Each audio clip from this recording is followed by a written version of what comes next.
Si usted se pregunta de dónde sale el dinero para mantener decenas de youtubers que trabajan para Jesús Ramírez, los recursos para financiar su periódico Regeneración y para las operaciones mediáticas del ex comunicador de López Obrador y actual coordinador de asesores de la presidencia, tendrán que buscar en la manipulación del presupuesto, pero también, no solamente en el presupuesto, también en operaciones fraudulentas y en la creación de empresas fantasmas diseñadas precisamente con ese objetivo.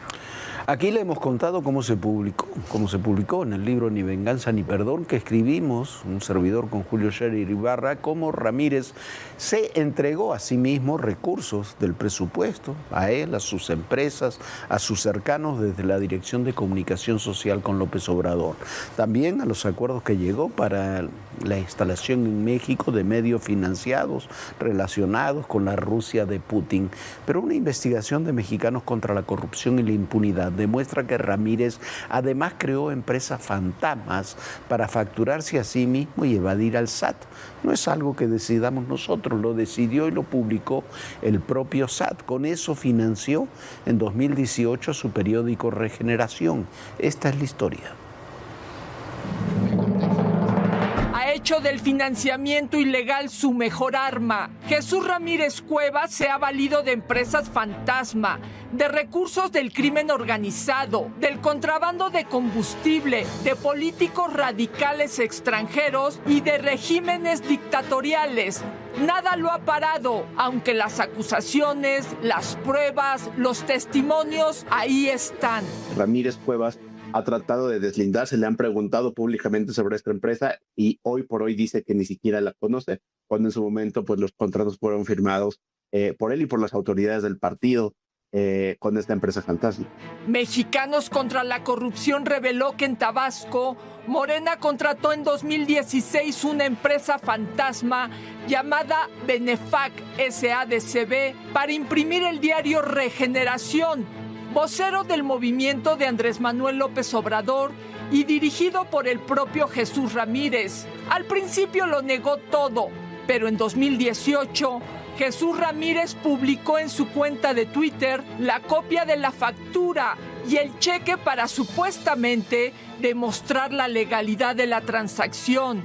El SAT empezó a investigar y tiempo después confirmó la farsa y el financiamiento ilegal. El SAT inició las primeras investigaciones en 2018, que apareció como una empresa presunta y 2 años después, en 2020, se confirmó que ya había sido una empresa fantasma. En noviembre del año pasado, el diario The New York Times alertó sobre la presencia rusa en nuestro país. Responsabilizó al titular del Sistema Público de Radiodifusión del Estado mexicano, Genaro Villamil, de promover este tipo de propaganda fina Morena. Villamil es producto del ala radical de la 4T que encabeza Jesús Ramírez Cuevas. Juntos controlan todos los medios públicos federales y estatales, a los cuales han impregnado de propaganda y de ataques contra todo aquel o aquello que tenga un pensamiento crítico. Pero eso no es todo. El fundador del partido español Podemos, Pablo Iglesias, financió ilegalmente a Morena para fortalecer la figura de Andrés Manuel López Obrador en las redes sociales a nivel nacional e internacional. Hoy Pablo Iglesias presume en sus redes sociales las oficinas de su canal Red América Latina en la Ciudad de México. Jesús Ramírez ha hecho del financiamiento ilegal su mejor arma y la protección que le llega de Palenque su mejor escudo. Carolina Gallo, Azteca Noticias. Bueno, ahí está la información y ahí están los datos. La empresa fantasma de una, supuestamente a nombre de una mujer campesina de Oaxaca que cuando fue interrogada sobre el tema dijo que no tenía ni idea que ella era dueña de una empresa, fue denunciada no por nosotros, no por ningún libro, no por ningún periodista, fue denunciada por el SAT. Y ahí están las pruebas. Era una empresa fantasma. Casualmente la operación se realizó en Tabasco, cuando Adán Augusto era el gobernador de Tabasco, el candidato primero y luego el gobernador de Tabasco. como se iniciaron muchas otras maniobras ilegales. Por cierto, Pablo Iglesias, expresidente de Podemos en España, defenestrado allá en España, que ha sido recibido aquí, desde aquí realiza su canal de televisión, hoy está en La Habana, en Cuba, y están haciendo el ridículo. Va con un grupo supuestamente de activistas allá a La Habana para demostrar que todo es culpa de Trump, no de 67 años de dictadura. Pero los medios ya han descubierto que les pagan $10,000 por 3 videos que suban a redes, les pagan, están en un hotel de lujo en La Habana. Una de las miembros de esa caravana escribió a redes que bueno, que iban a estar 2 días, pero que se quedó solamente uno porque el camión en que la llevaban no tienen aire acondicionado. Mientras todo eso sucede, la gente no tiene comida, no tiene medicinas, no tiene energía, no tiene salud y no tiene educación. Pero ellos lo están disfrutando. ¿Pero qué crees? Que además de todo también subieron a redes, no ellos, pero se subieron a redes lo bien que le está pasando Pablo precisamente allá en La Habana, en donde le sirven comida como si estuviera en París. Salmón ahumado, ese sí se la pasa bien en Cuba, debe de ser el único junto con Díaz-Canel y los descendientes de los Castro. Pero vamos a otro tema, otro derrame de crudo en la refinería Olmeca de Dos Bocas. Es el tercero en menos de un mes. Para el gobierno, ni Dos Bocas ni Pemex son responsables de estos desastres, incluyendo la explosión de la semana pasada, apenas que mató a 5 personas.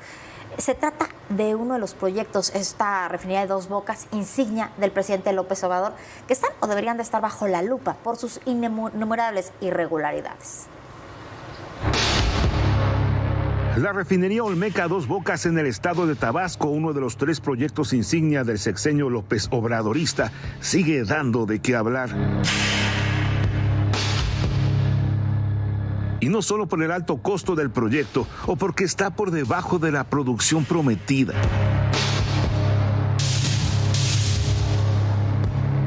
Ahora salen a la luz actos de corrupción cometidos por servidores públicos de Pemex que presuntamente extorsionaron al menos a 20 empresarios a los que prometieron otorgar contratos en 2021.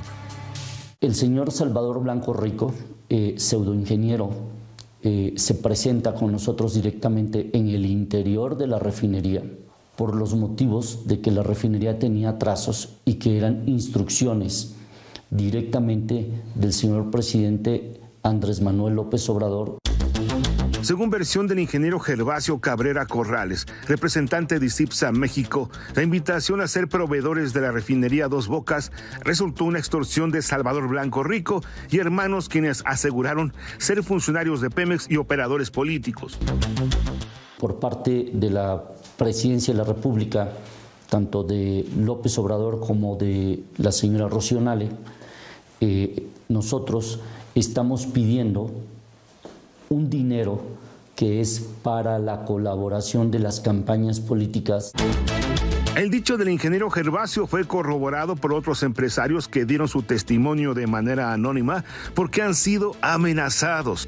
Parece que los contratos ya fue que nos pidió un apoyo, como unos 15, 20 millones de pesos. Pues varias veces comentó de que si era para la patrona, ¿no? Ingeniero Gervasio, buenos días. Nada más para pedirte de favor que se cumpla con lo pactado antes del mediodía. Ya hay bastantes problemas aquí con la gente de Pemex. Yo no quiero que mi nombre salga a la luz, todavía razón. Al final de cuentas, licenciado, nunca se nos otorgó ningún contrato. Los contratos entregados por el presunto operador de campañas de Morena, Salvador Blanco Rico, existen en las plataformas de Pemex y están firmados por funcionarios de la paraestatal. La Fiscalía General de Justicia del Estado de Tabasco nada más no ha investigado, a pesar de que un juez de control de esa entidad ya se lo ordenó. Como uno de los últimos recursos para hacer justicia a los afectados, ya demandaron juicio político en el Congreso de la Unión por encubrimiento en contra del expresidente Andrés Manuel López Obrador, Adán Augusto López Hernández, Gerardo Fernández Noroña y Rocío Nale García, políticos presuntamente responsables de esta cadena de extorsiones por más de 100 millones de pesos usados para las campañas políticas de Morena. Federico Anaya, Azteca Noticias. Bueno, y mientras todo esto ocurría por consecuencia también de todo esto, continúan, como decía Viviana, los derrames ahí de crudo en toda la costa de Veracruz. Hoy los reconoció, incluso Pemex reconoció el último de los 3 derrames y lo atribuyó a condiciones climáticas extremas. ¿Usted cree que el clima derrama petróleos en las refinerías mal construidas o con actos de corrupción como estos? Pero bueno, lo cierto es que ahí están las cosas. Toda la costa de Veracruz con derrames a una semana de que comiencen las vacaciones de Semana Santa.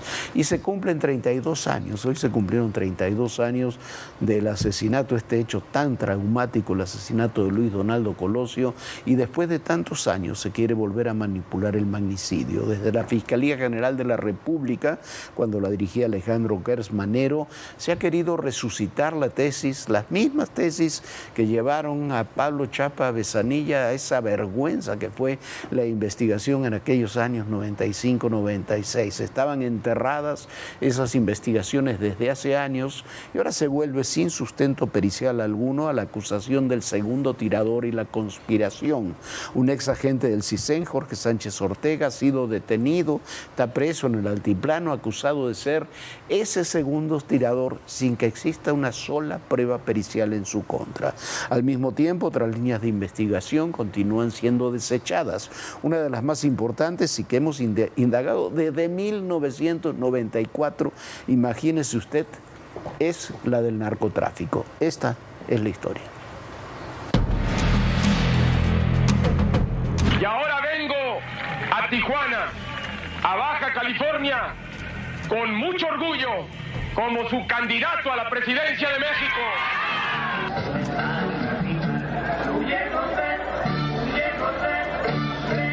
Van 32 años del asesinato de Luis Donaldo Colosio y todavía perduran los intentos de manipular ese crimen que cambió la historia de México. El señor licenciado Luis Donaldo Colosio, candidato del Partido Revolucionario Institucional a la presidencia de la República, ha fallecido.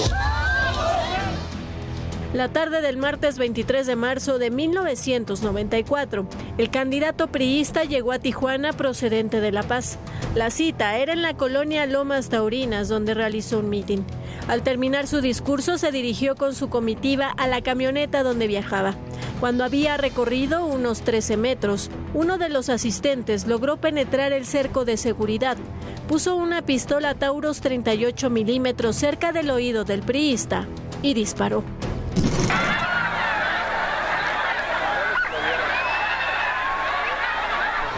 El gobierno federal concluyó que Mario Aburto Martínez fue el único responsable del asesinato. Él mismo reconstruyó el crimen y en diferentes entrevistas nunca desmintió los hechos. Años después, el entonces fiscal Gertz Manero ordenó sin una sola prueba la detención de Jorge Sánchez Ortega, tratando de hacerlo pasar como segundo tirador en el crimen. Incluso se lanzó una serie para darle gusto a una de las teorías conspiranoicas favoritas de López Obrador, un distractor para las huestes de Ramírez Cuevas, en uno de los momentos más complejos que vive la 4T. El periodista Jorge Fernández Menéndez ha investigado este tema desde 1994, sobre todo una de las líneas de investigación más importantes, la del narcotráfico. Desde hace años hemos insistido en una vertiente del crimen que nosotros investigamos con muchas fuentes, pero que se debería quizás haber analizado mucho más y que en su momento planteamos, publicamos, insisto, muy ampliamente. Sin duda, sin la más mínima duda, el asesino material fue Mario Aburto, pero detrás de él podría existir una trama relacionada con organizaciones criminales con origen en Tamaulipas. Desde principios de los años 80 nació una banda criminal en Tamaulipas llamada Los Tejas, conformada por pequeños narcotraficantes enlazados familiarmente. Su jefe era Arturo Martínez Herrera. El número 2 era su hermano Guillermo. Otro hermano, Daniel, era el tercero al mando. Se hacían llamar Caballero Águila 1, 2, 3 respectivamente. Este grupo creció por el apoyo de Guillermo González Calderoni, quien al ascender al cargo de director de intercepción aérea de la Policía Judicial Federal, enviaba parte de los decomisos a Los Tejas para que los traficaran al otro lado de la frontera.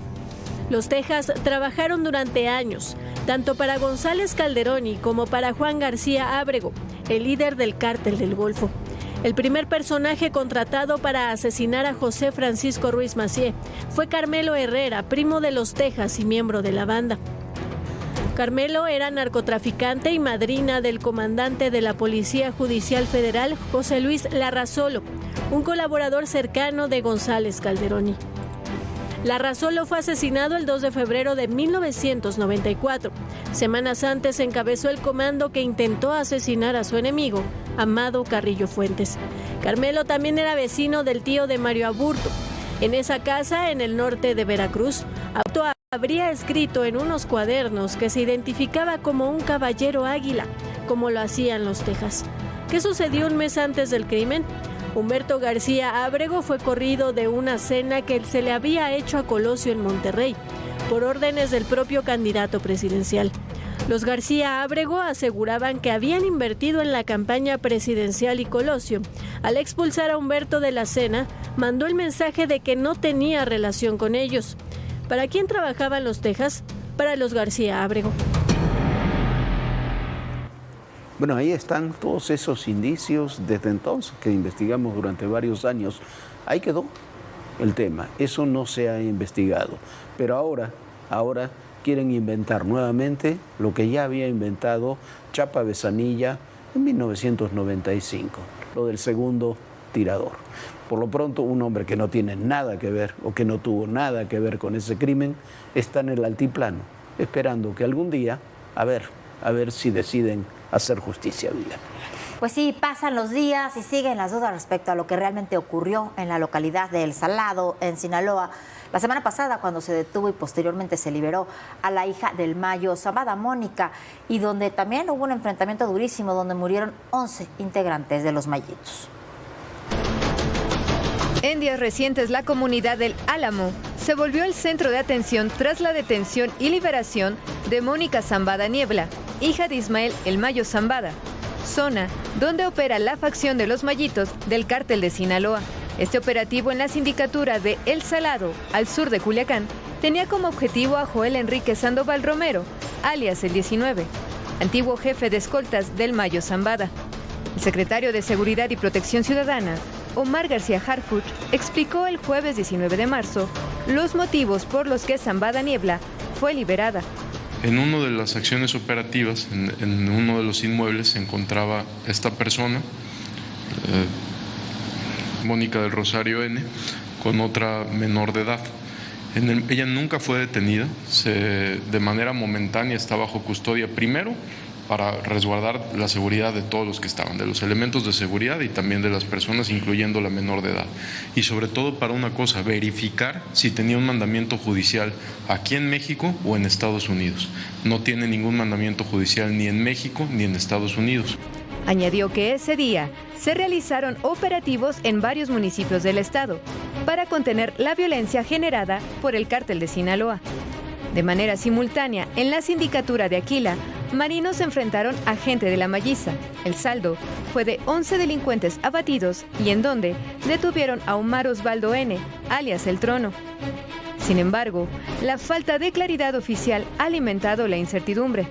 Según el periodista Héctor de Mauleón, el objetivo era Ismael Zambada Sicairos, el Mayito Flaco, hijo de Ismael El Mayo Zambada, al que información de inteligencia había detectado en una finca de la familia Zambada. Al llegar, encontraron a la hermana del famoso Vicentillo, arrestado en 2009 y extraditado a Estados Unidos en 2010. Por su parte, el periodista Raimundo Riva Palacio escribe que la liberación de Zambada Niebla habría sido una estrategia para evitar un enfrentamiento que podría generar la inestabilidad en la zona. Según el periodista, agencias estadounidenses informaron al gobierno mexicano que habían interceptado transmisiones por radiofrecuencia que enviaban órdenes de Iván Archibaldo Guzmán, hijo de Joaquín El Chapo Guzmán, a los jefes locales de sicarios para que se prepararan para ir a esa zona, y atacar a personas inocentes y así provocar una matanza y adjudicársela a la Malliza. Ambos periodistas señalan que las tensiones internas y la falta de narrativa oficial, la cual se muestra incompleta, con el paso de los días han posibilitado la existencia de múltiples versiones, decisiones controvertidas y un saldo violento que, hasta ahora, deja más interrogantes que certezas. Y bueno, mientras tanto, los aeropuertos de Estados Unidos viven una situación cada vez más compleja. Por una parte, por la falta de presupuesto para Homeland Security y el TSA, por diferencias en el Congreso entre demócratas y republicanos.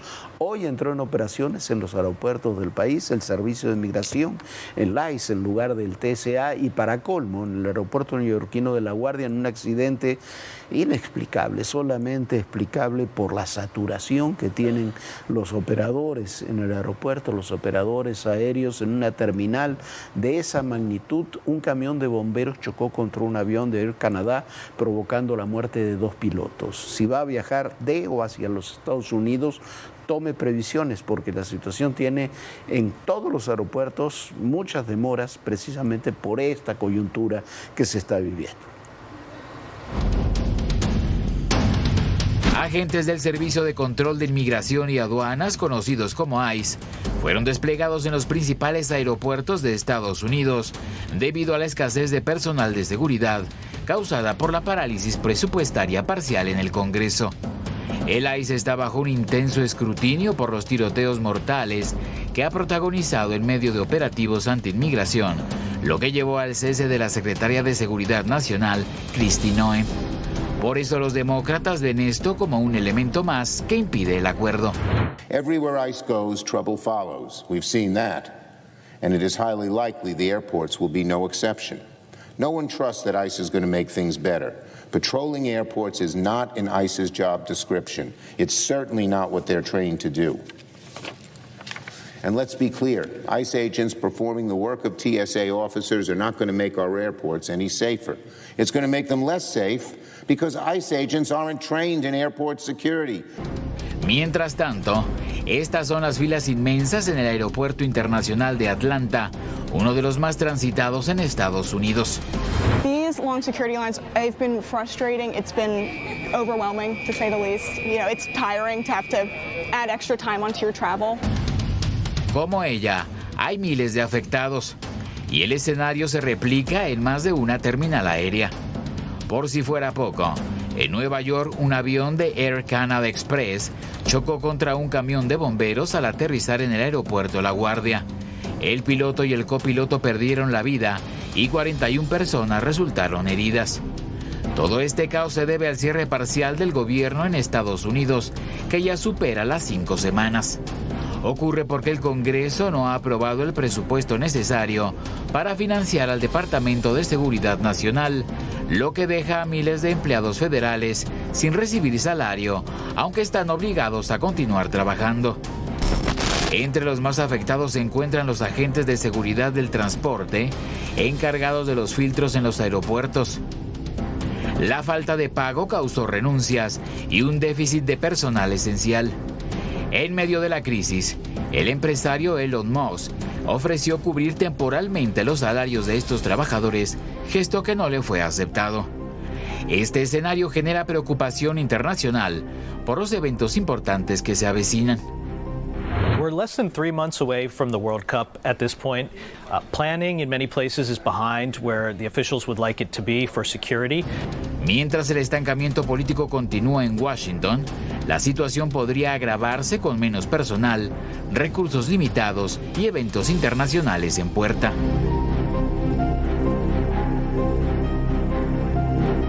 Por lo pronto, esta noche el senador republicano de Oklahoma, Marwan Mullin, fue confirmado como secretario de Seguridad Nacional. Mullin sustituirá en el cargo a Kristi Noem, quien dejará su posición el 31 de marzo. Mullin está listo para asumir el mando de un departamento en crisis. Su financiamiento venció el 14 de febrero, y aunque los legisladores y el gobierno han entablado negociaciones en un esfuerzo por poner fin al cierre, aún no se ha alcanzado un acuerdo. Los demócratas han exigido cambios en los procedimientos y tácticas de aplicación de las leyes migratorias tras los tiroteos mortales de Alex Preti y Rene Good en Minnesota. Azteca Noticias. Pues así están las cosas en Estados Unidos, Jorge, también complicadas. Y también a pocos días, pocos meses del Mundial. Pocos, y de la Semana Santa, donde también hay una enorme cantidad de viajes en la Unión Americana. Pero bueno, nosotros ya nos vamos. Muchísimas gracias por habernos acompañado, por supuesto. Acompáñenos mañana en punto de las 11 de la noche, aquí en Todo Personal. Sueñe bonito, descanse. Bonita noche, Jorge. Muy buenas noches, Viviana. Muy buenas noches a todos ustedes. Y recuerden, el poder en la política, todo, pero absolutamente todo, es personal. Gracias.